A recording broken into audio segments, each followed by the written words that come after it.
Around America to win the vote, two suffragists, a kitten, and 10,000 miles. On April 6, 1916, a little yellow car set out from New York City. It carried tools, spare parts, a teeny tiny typewriter, an itsy bitsy sewing machine, one stout leather trunk bursting with useful things, two smiling women, and a wee black kitten with a yellow ribbon tied around its neck. The taller woman was Nell Richardson. The smaller one was Alice Burke. Together, they planned to drive all the way around America. It was a great big country, but they had a great big cause.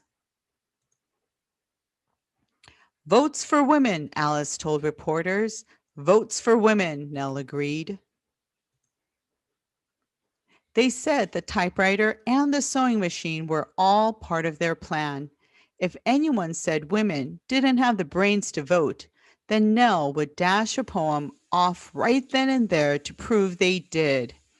If anyone said they should cook and sew and leave running the nation to the men, then Nell would whip an apron up while Alice gave a speech to prove they could do both.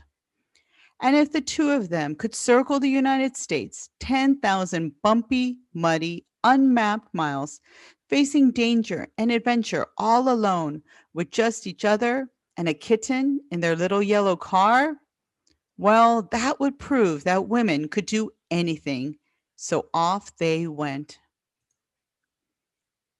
That very day, they had their first adventure when a horse pulling a wagon down a narrow road refused to let them pass.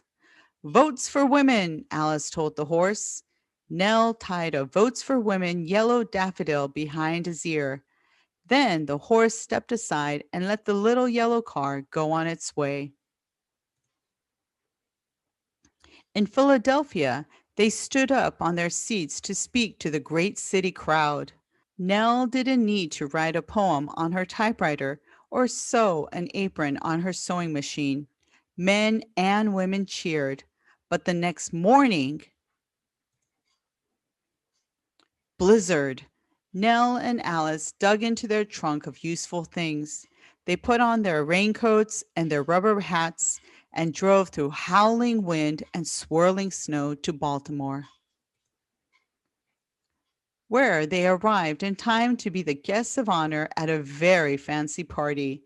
The trunk held a few useful things for parties, too.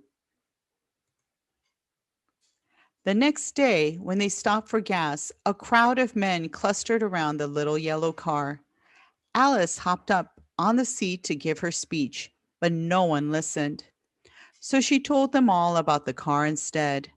Votes for women, the men said, and waved as Nell and Alice drove away. After a quick visit to Washington, D.C., they came upon the bumpiest and muddiest road yet. The little yellow car went bump and squelch and finally got stuck. As the car sank, Nell and Alice jumped into the icy stream. They cranked and cranked and cranked the engine, but it wouldn't start. Votes for women, Nell reminded Alice cheeringly. Alice grumbled, and good roads. In the trunk, they found a lantern and a blanket and a box of candy from their friends. They huddled, wet and shivering, under the blanket and ate candy till the sun came up and two strong mules appeared to pull their car out of the mud. In Virginia, Nell and Alice passed a school and all the children ran to see the little yellow car. They hung all over it and wouldn't let the women or the kitten go till Alice promised to send them a picture postcard from someplace extremely far away. They drove into North Carolina, passing fields of singing birds and butterflies and goldenrod, and nearly fell into a hole where a bridge used to be.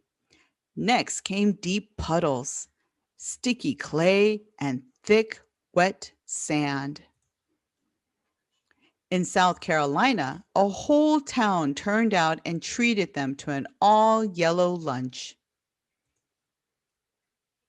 In Georgia, they joined a circus parade. In Alabama, the two travelers sipped tea and nibbled on stuffed dates. Everywhere they met crowds, everywhere Nell and Alice told them, V for W. Outside Gulfport, Mississippi, the little yellow car finally found a mud puddle it couldn't cross. They sneaked the kitten onto the train and smuggled it into a fine hotel in New Orleans.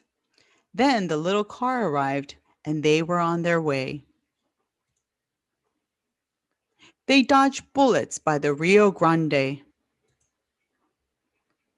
drove on through the desert of New Mexico, and got lost for days in Arizona, till finally they reached California, where they won a medal at the fair for driving a long way to get there, all the way across America. But they were only halfway to the finish line. They still had lots of miles and lots of adventures on the road ahead. On September 30th, 1916, a little yellow car drove into New York City.